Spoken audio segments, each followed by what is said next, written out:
ঈদের আগে এবং ঈদের পরে ট্রাক লরি এগুলো আমরা বন্ধ করে দিব। থ্রি হুইলারের বিষয়ে যেটা আমরা বলতে চেয়েছি যে সড়কে শৃঙ্খলা রাখতে হবে, উল্টো পথে আসা অথবা মহাসড়কে চলে আসা এই বিষয়গুলো কেন্দ্রীয়ভাবে নিষেধ করা হয়েছে।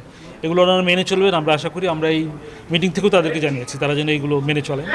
এবং আমরা যারা ফুটপাতে বাজার বসান বা বাজার রাস্তায় চলে আসে, বাজার করবে, ফুটপাতে দোকান বসবে, সবই ঠিক আছে, কিন্তু শৃঙ্খলার মধ্যে থাকতে হবে। তাদেরকে আমরা যেটা মেসেজ দেওয়ার চেষ্টা করছি মিটিং থেকে, সেটা ওনারা রাস্তায় যেন না আসে। এবং আমরা এটাও বলার চেষ্টা করছি ওনারা একটা ভলান্টিয়ার টিম তৈরি করতে পারে, ওই টিমটাই দেখাশোনা করবে যেন রাস্তায় না আসে। এবং এই দোকান করার কারণে যদি কোনো বর্জ্য তৈরি হয় ওনারা যেন এগুলো সাফ করে। শহর থেকে যে গাড়িগুলো বের করে দিব আমরা চাচ্ছিলাম যে স্মুথলি যেন বের হয়, সেটার একটা পয়েন্ট হিসেবে গাজীপুরকে আমরা চিন্তা করেছি যে গাজীপুরের গাড়ি যেন আটকে না থাকে। এই জন্য মূলত আজকে বসে আমরা যেই সিদ্ধান্তগুলো নিয়েছি, প্রথমত সিদ্ধান্ত হচ্ছে যেই রাস্তাগুলোর কারণে যানজট স্লো হয় কিছু টুকিটাকি কাজ করার ব্যবস্থা আছে। সড়ক জনপথ অধিদপ্তর, গাজীপুর সিটি কর্পোরেশন তারা এই কাজগুলো করে দিবে বলেছে।